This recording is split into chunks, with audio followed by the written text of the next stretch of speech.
তোমাদেরকে আজকে একটা পনিরের নতুন রেসিপি দেখাবো। এখানে আমি 150 গ্রাম পনির নিয়েছি।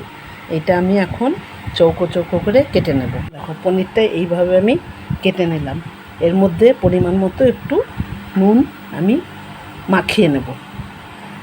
পনিরটা আমার কাটা হয়ে গেছে, বেশ বড় বড় পিস করে কেটে নিয়েছি। এর মধ্যে দেব আমি কয়েক টুকরো ক্যাপসিকাম, আর এই দেখো কয়েকটা কাজু, আদা, একটা কাঁচা লঙ্কা আর গোটা জিরে।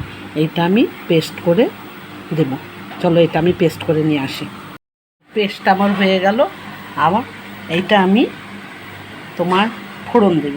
তেজপাতা, শুকনো লঙ্কা, লবঙ্গ, এলাচ, দারচিনি। এটা সম্পূর্ণটা সাদা তেলে করব। চলো এবার কড়াইটা বসিয়ে দিয়েছি। আমার কড়াইটা গরম হয়ে গেছে। এবার পরিমাণ মতো আমি তেল দিয়ে দেবো। তেলটা দিয়ে দিলাম। এবার পনিরটা আমি হালকাভাবে ভেজে নেব,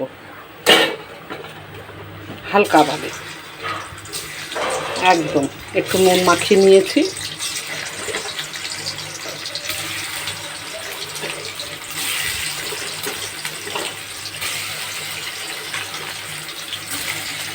খুব হালকাভাবে এটা ভেজে তুলে নেব। আমার ভাজা হয়ে গেছে। এবার আমি এটাকে তুলে নেব। রয়ে গেছে, এর মধ্যে আমি শুকনো লঙ্কা, এলাচ, তেজপাতা ফোড়ন দিয়ে দিলাম।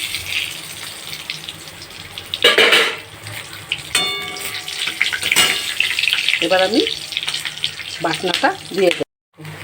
কাজু, জিরে আর একটা কাঁচা লঙ্কা বাটা দিয়ে দিলাম। একটু এটা কষিয়ে নেব। লবণ তো আগেই দেওয়া আছে, আমি এখন আর লবণ দেবো না, পরে একটু দেখে তারপরে লবণ দেব। একটু কষিয়ে নেব এটা, জিরে গন্ধটা যাতে চলে যায়। হালকা আঁচে তেল ছাড়া পর্যন্ত কষিয়ে নেব।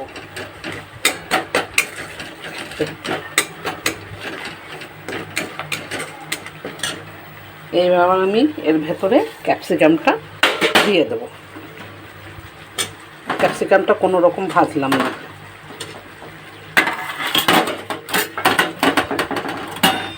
এটা সাদা পনির তো,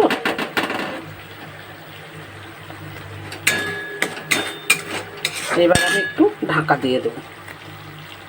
ঢাকাটা খুলে একটু দেখে নিই আমার ক্যাপসিকামটা সেদ্ধ হয়েছে কিনা। হ্যাঁ, মোটামুটি ক্যাপসিকামটা সেদ্ধ হয়ে গেছে।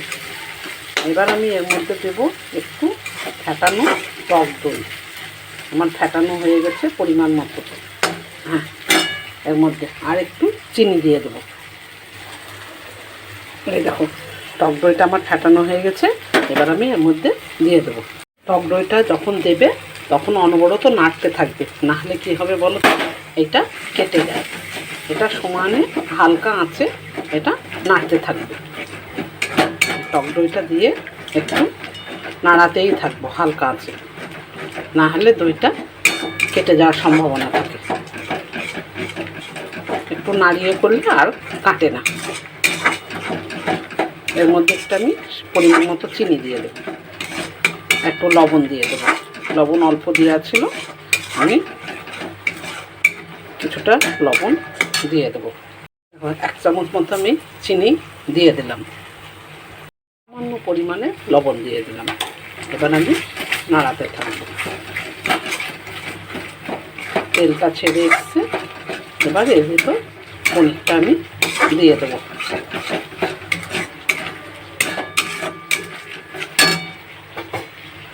এরপর আমি পনিরটা দিয়ে দেব।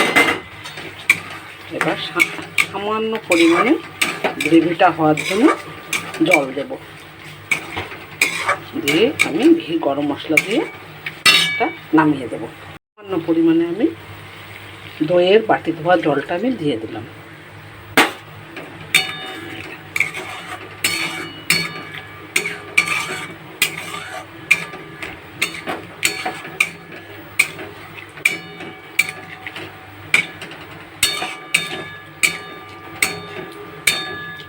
একবার হলেও তোমরা করে দেখবে, ভালো লাগলে জানাবে, খারাপ হলেও বলবে যে এটা ভালো হয়নি।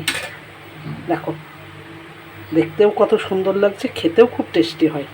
এইটা ভালো চালের ভাতের সঙ্গে, ভালো চাল না হলে পোলাও, ফ্রাইড রাইস দিয়ে এটা খুব লুচি পরোটা দিয়েও ভালো লাগে। সামান্য পরিমাণে আমি ঘি দিয়ে দিলাম। আমার এটা রেডি। আর একটু গরম মশলা,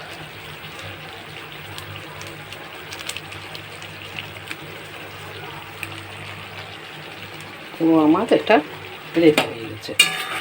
এবার আমি নামিয়ে খাই। সাদা গ্রেভি পনির আমার রেডি হয়ে গেল। গ্যাসটাকে আমি এবার বন্ধ করে দেব। ব্যাস।